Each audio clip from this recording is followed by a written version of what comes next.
राज्य के लिए भगवान कृष्ण ने श्री सत्यभामा जी के लिए पारिजात वृक्ष के लिए मांगने के लिए श्री इंद्र के पास भेजा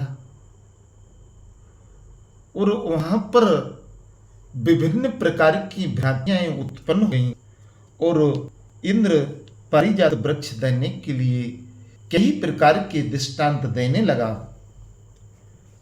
तो वहां मनुष्य लोक में लोक के लोगों को श्री कृष्ण विशेष प्रिय हैं और हम लोग उनके द्वेष के पात्र हैं हो गए हैं और इसमें कोई संदेह नहीं है।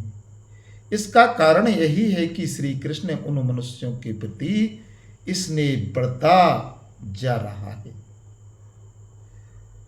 और अब तक जो मेरा यही ख्याल था कि केशव सर्वज्ञ बलवान और सूरवीर सुपात्र और दूसरों को मान देने वाले हैं, वह सब निष्फल हो गया है।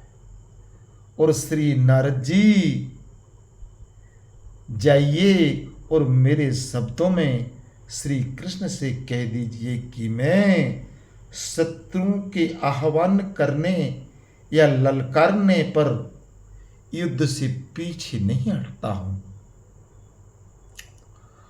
और पत्नी के बस में रहने वाले श्री कृष्ण, यदि तुम मुझ पर गदा का प्रहार करना चाहते हो तो आ जाओ और तुम जो चाहते हो और तुम्हारे उस प्रहार को सहन किया जाएगा और जैसे तुम्हारी इच्छा है उसके अनुसार पहले तुम ही प्रहार करो।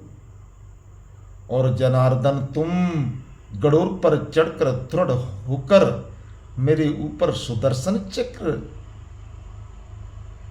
शंख, धनुष, सारंग धनुष और कुमुदों की गदा और नंद दन नामक खड़क के द्वारा प्रहार करोगे कि सब यति भ्रात स्नेह मुझे व्याकुल नहीं कर देता तो तुम्हें तुम्हारे प्रहार करने पर मैं यथाशक्ति तुम पर प्रहार करूंगा। ओ ऐसी परिस्थिति को धिक्कार है। और मुनि श्रेष्ठ, जब तक मैं संग्राम भूमि में उपस्थित होकर चक्रपाण श्री कृष्ण के द्वारा पराजित नहीं हो जाऊंगा तब तक उन्हें पारिजात नहीं दूंगा।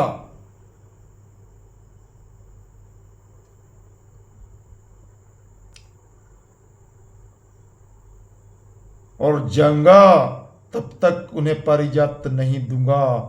अरे हो तपोधन, जब श्री कृष्ण छोटे होकर मुझ बड़े भाई को युद्ध के लिए ललकार रहे हैं, तब पत्नी के गुलाम बने हुए इनके सबके इस बर्ताव को मैं किसी लिए सहन नहीं करूंगा।